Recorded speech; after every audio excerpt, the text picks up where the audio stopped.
ഇന്ന് നമ്മുടെ Nissan മാഗ്നൈറ്റിൻ്റെ face ലിഫ്റ്റിൻ്റെ ലോഞ്ചിനോടനുബന്ധിച്ച് നമ്മുടെ ചീഫ് ഗസ്റ്റ് ആയിട്ടുള്ളത് മലയാളത്തിലെ പ്രിയങ്കരിയായ നടി പ്രിയങ്ക നായരാണ്. അപ്പോൾ ma'am, welcome to EVM Nissan. Okay, ഇന്നിപ്പോൾ എനിക്ക് തോന്നുന്നു രാവിലെ പെരുമ്പാവൂർ, അത് കഴിഞ്ഞ് മരട്, ഇതിപ്പോൾ നമ്മുടെ നിസാൻ കളമശ്ശേരിയിൽ എത്തി നിൽക്കുന്നത്. ഈ ഒരു ലോഞ്ച് എങ്ങനെയുണ്ടായിരുന്നു? ഈ launch events first of all എനിക്ക് ഒരുപാട് സന്തോഷമുണ്ട്. നിസാൻ പോലെ ഇത്രയും ഒരു പോപ്പുലർ ബ്രാൻഡുമായിട്ട് അസോസിയേറ്റ് ചെയ്യുന്നതിന് എനിക്ക് ഒരുപാട് സന്തോഷമുണ്ട്. അതും നിസാൻ്റെ തന്നെ ഏറ്റവും എന്താ പറയുക, കസ്റ്റമേഴ്സിലേക്ക് അവരുടെ ഒരു പ്രിയപ്പെട്ട വാഹനമായിട്ട് മാറിയ മാഗ്നൈറ്റിൻ്റെ പുതിയ ഫേസ് ലിഫ്റ്റ് ചെയ്തിട്ടുള്ള പുതിയൊരു വേർഷൻ. അപ്പോൾ ന്യൂ മാഗ്നൈറ്റിന് വേണ്ടിയിട്ട് അതിൻ്റെ ലോഞ്ചിങ്ങിന് വേണ്ടിയിട്ടാണ് ഇവിടെ വന്നിട്ടുള്ളത്. അപ്പോൾ അത് ഒരുപാട് സന്തോഷമുണ്ട്. ഓക്കെ, ഇപ്പോൾ നേരത്തെ ഇൻട്രൊഡക്ഷൻ സ്പീച്ചിനകത്ത് പറഞ്ഞിട്ടുണ്ടായിരുന്നു ഡ്രൈവ് ചെയ്യാൻ ഭയങ്കര ഇഷ്ടമാണെന്ന്, അല്ലേ? അപ്പോൾ ഈ ഒരു കാറിനകത്ത് ഒരുപാട് ഫീച്ചേഴ്സ് കണ്ടല്ലോ. ഏറ്റവും ഇഷ്ടപ്പെട്ടൊരു ഫീച്ചർ ഏതായിരുന്നു? അല്ല, നിങ്ങളുടെ ഇപ്പോൾ ഇവിടുത്തെ ബോൾഡ് ഗ്രിൽ മാറ്റിയത് തന്നെ ആ ഒരു കുറച്ചുകൂടെ ഒരു നല്ല ലുക്ക് വന്നിട്ടുണ്ട്.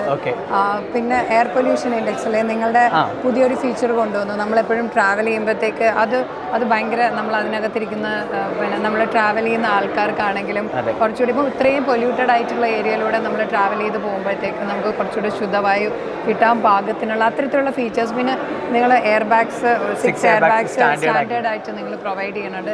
ഫീച്ചേഴ്സ് ഒരുപാട് മാറ്റിയിട്ടുണ്ട്. ഞാൻ പഴയ മാഗ്നൈറ്റ് കണ്ടിട്ടുള്ളതാണ്. അപ്പോൾ അതുകൊണ്ട് തന്നെ ഞാൻ ഡ്രൈവ് ചെയ്തിട്ടുണ്ട്.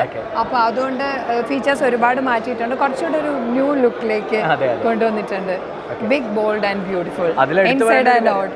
എടുത്തു പറയേണ്ട ഒരു കാര്യം എന്ന് പറഞ്ഞു കഴിഞ്ഞാൽ ഇത്രയൊക്കെ ചെയ്താലും പ്രൈസിംഗിൽ ചേഞ്ച് വന്നിട്ടില്ല. ആൻഡ് EVMന്റെ എടുത്തു പറയേണ്ട ഒരു കാര്യം, നിങ്ങൾ പറയുമ്പോഴത്തേക്ക് ഞാൻ കേട്ടു 1.5 ലക്ഷത്തോളം പീസസ് ആണ് നിങ്ങൾ വിറ്റിട്ടുള്ളത്. അതും ഈ ഒരു ചുരുങ്ങിയ, അതൊരു വലിയ കാര്യമാണ് തീർച്ചയായിട്ടും. അതും ഒരു കാറ് അപ്പോൾ ഇത്രയും പേരിലേക്ക് എത്തിയിട്ടുണ്ടെന്നുള്ളത്, അതായത് ഇതൊരു അഫോർഡബിൾ പ്രൈസിൽ കിട്ടുന്ന ഒരു കാറാണ്. വളരെ കോമ്പാക്റ്റബിൾ ആയിട്ടുള്ള ഒരു ഫാമിലി ഫുള്ള് നമുക്ക് യൂസ് ചെയ്യാൻ പറ്റുന്ന തരത്തിലുള്ള ഒരു കാറാണ്. അപ്പോൾ തീർച്ചയായിട്ടും നമുക്കൊക്കെ പിന്നെ ഏറ്റവും സന്തോഷം കേൾക്കുന്നത് 1 കാർ 1 വേൾഡ് എന്ന് പറയുന്നത് ആ ഒരു കോൺസെപ്റ്റ്. ആൻഡ് നമ്മുടെ ഇന്ത്യയിൽ പ്രൊഡക്ഷൻ നടത്തിയിട്ട് ലോകത്തിന് മുഴുവൻ ഉപയോഗിക്കാൻ പാകത്തിനുള്ള ഒരു കാർ എന്ന് പറയുന്നത്, അതെല്ലാം വളരെ നല്ല കാര്യങ്ങളാണ്, വളരെ സന്തോഷമുള്ള കാര്യങ്ങളാണ് കേൾക്കുന്നത്. അപ്പോൾ എന്തായാലും ഒരുപാട് കസ്റ്റമേഴ്സ് ഉണ്ടാവട്ടെ ഇനി. തീർച്ചയായിട്ടും. Thank you so much. Thank you.